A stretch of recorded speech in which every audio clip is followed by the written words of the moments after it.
नमस्कार, मी स्मिता कुलकर्णी एक कविता सादर करते. कुणी लिहिली माहिती नाही आहे, पण छान वाटली. मी नुसतं घरात म्हटलं मी नुसतं घरात म्हटलं की मी पंढरीच्या वारीला जाणार. मी नुसतं घरात म्हटलं की मी पंढरीच्या वारीला जाणार. पांडुरंगासोबत 4 गुजगोष्टी करणार.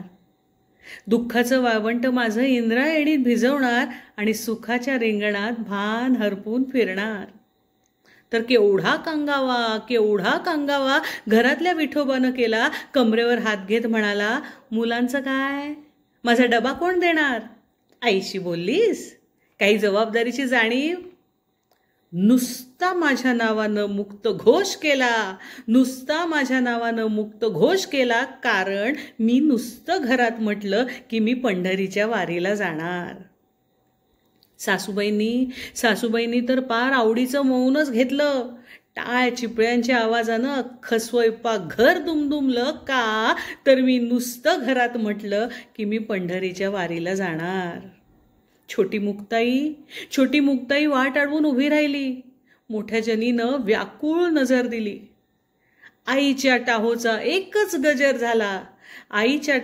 एकच गजर झाला. कारण मी नुसतं घरात म्हटलं की मी पंढरीच्या वारीला जाणार. दारातली तुळस थरथरली. म्हणाली, अगं पाणी कोण घालणार. कपडे वाळत घालताना मन कोण मोकळं करणार. रांगोळी घालताना नवीन गणितं कोण मांडणार. हो, तिनंही रांगोळीनंही ऐकलं होतं की मी नुसतं घरात म्हटलं की मी पंढरीच्या वारीला जाणार. ती दारातूनच म्हणाली.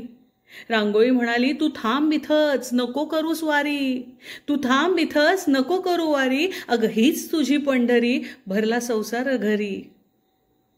पांडुरंगा हृदयी जन्मोजन्मी सलगी माझी. ती म्हणे, पांडुरंगा हृदयी जन्मोजन्मी सलगी माझी. कळवीत सारी त्याला सुख दुःख तुझी. अगं विठुराया उभ्या जगाची माऊली. तुझ्या रूपानं त्याची घरी वावरते सावली.